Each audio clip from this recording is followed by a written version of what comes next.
Do you think they'll understand me if I say blast, or do I have to say blast? Blast. Americanize it. I think we're gonna blast them off right now. Welcome to the Tennis Warehouse String Review. It's Troy and I today, and we're talking about Babolat RPM Blast. Blast. I got it here in the black colorway, also in my racket in the black colorway. I've got a 16 gauge in my racket. I've got the 17 in my hand, but we've also got blue and orange. Talk us through a little bit of those colorways and the gauges they can come in. Yeah, so this is a string we're very much familiar with over many, many years, but some cool things we got here to add to this review are some unique colorways that maybe haven't been around forever. The orange, I have it here in the 1.25, which is Babolat 17. And then the blue one, we only have it in one gauge. It's a 16L, it's a 1.27, so pretty close. And both of these were strung on our Tennis Warehouse electronic machine at 50 pounds, which is a constant pull. And I know this one was constant pull as well at 48, and the black comes in more gauges. Tell us a little bit about that. Yeah, so the Blast comes in a wide variety. The thickest one, which I know you like, the 15L, which made popular by Rafa, the 1.35, and then it goes as thin as the 18 gauge, which for Babolat, I believe is the 120. Okay, so lots of options. It's a really popular string. We sell a lot of Babolat RPM Blast at T-Dub. Let's talk about why. So let's talk about the power and control of this string. What did you think? Definitely a control string, and that's something I've noticed with this over the years. One thing I really like about it is it's just really reliable, predictable, lets you stay on the gas, rip the ball with a ton of spin, really no fear of the ball flying on you. I would say, if anything, as with a lot of polys, after they've been in the racket and been hit 1,000 times, you're gonna get some of that like kind of bagged out feel and a little more launch, less control. But for the most part, a highly controlled string here. Yeah, I have to agree with you. The control you get from RPM Blast is the main attraction to the string. For me, no matter what racket I put it in, it's gonna up the control level of that racket. And like you said, it just lets you keep that tip speed going. Stay on the gas, really attack the ball.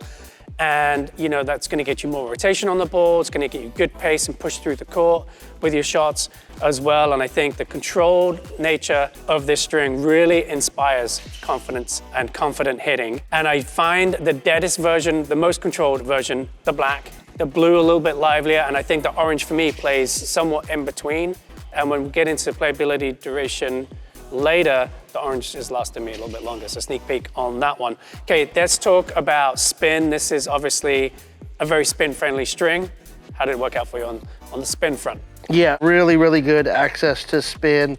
And it's something that sort of surprises me over all these years, because I string rackets and I've strung it many, many times. And for it being an octagonal 8-sided kind of gear shape, you don't really feel the sharp edges like you would with some other, you know, tour bite, something where it really like digs into your finger. It's pretty slick overall, but you still get a ton of grip on the ball.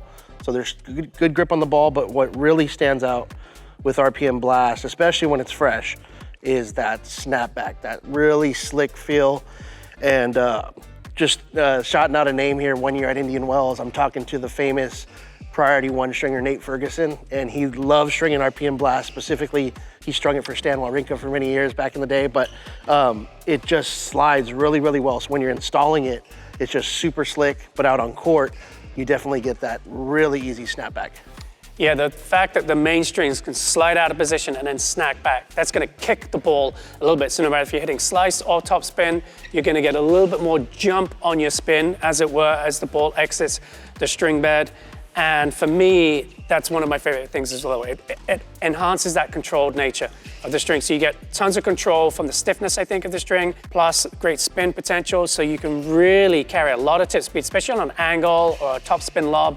I feel like I can be more aggressive on shots like that because I know I'm gonna get that hook up with the topspin and the ball's gonna dip inside the lines, which is what I absolutely love about this string. And that works throughout the color range. I think they're all really spin friendly and great options to put in your racket if you're gonna look to up the spin. Now let's get into the feel of the string, and I'm gonna go first here. One of the things, we hit the ball very differently. You hit a lot more spin than I do, hit it a little bit flatter.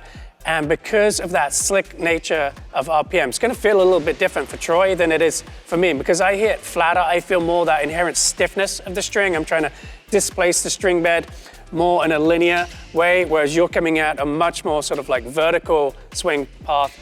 And when I do hit with spin, the string does feel softer because it slides, it snaps back, and you feel that slickness, you feel the string displacing on a spin shot a little bit more. And so if you're a spin player, I think you're gonna feel a little bit softer, but if you're a flatter hitter like me, it is a firm, very controlled playing string. So I'm assuming for you, you're gonna talk a little bit about that snapback kind of feel. Yes, it for me is like a sneaky, comfortable string, you know, because it is firm overall, kind of like tensile strength of the string. And then if you look at our lab data from Tennis Warehouse University, it's a firm poly. But when I'm out on court and I'm hitting from the baseline, anytime I'm really imparting that spin, it does have like a plush feel to it. It also, for me, compared to some of the other polys that I play with a lot, I've played with Alu over the years, or even some of the Salinkos like a Torbite Hyper G. It's a little more muted of a feel, but it's fine for me because there is so much control built in. I tend to like a little bit maybe crisper, sharper feel at times, but yeah, I would say good comfort for me, especially from the baseline. Then I think it really comes down to just how well the string moves and snaps. Let's get into playability, duration. How long are you gonna keep a set of RPM Blast in your racket? Are you gonna snap it? Are you gonna cut it out? You're gonna tell us the deal.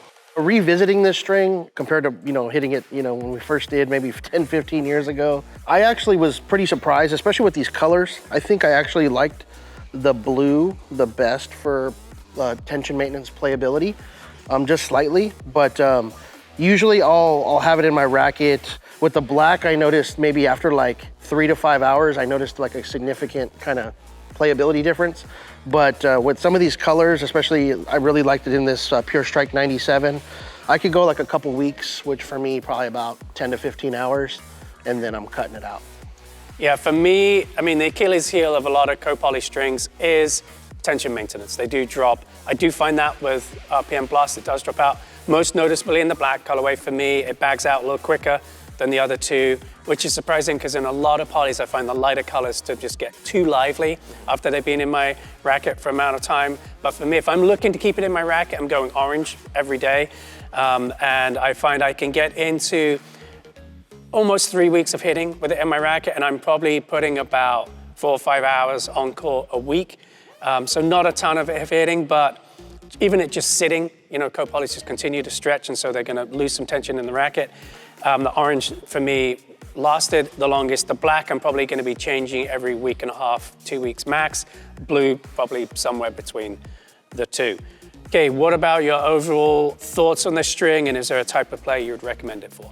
I'd say, a strong intermediate to advanced can go for this type of string. Maybe the intermediate or slightly lower, maybe go for a little softer poly just to kind of be careful about the arm there, the comfort. But the players that are gonna like this, anybody looking for control, any modern player that likes to hit heavy topspin from the baseline, but even like a flatter hitter, I think you can adjust the tension and sort of get the feel and comfort you're looking for. But just lots of control, really consistent, really trusty. And also in terms of feel, if you really know your polys, you've played a lot of them, if you don't mind something slightly on that muted side. Yeah, I would agree. Definitely for the intermediate on up kind of player type, I would not recommend this string for beginners. Babolat makes some fantastic multi-filaments, and also they make great natural gut, the best out there. I would go that route for power and comfort. But if you are an intermediate to advanced level player, you're carrying some racket head speed, you're using a racket that's 300 grams unstrung or above as its target weight, dive into this one, give it a go. It's really gonna help you maximize the control and the spin you're gonna get from your racket and from your mechanics. And it is a really fun string to hit. It's a little bit pricey, but the performance is there. And it's a string, I always like having it in my rackets. I like it when it's fresh, and I just love that spin and control it gives me. All right, that's all we've got for this one. For more information on Babolat RPM Blast, or anything else tennis related, be sure to go to Tennis Warehouse, Tennis Warehouse Europe, or Tennis Only.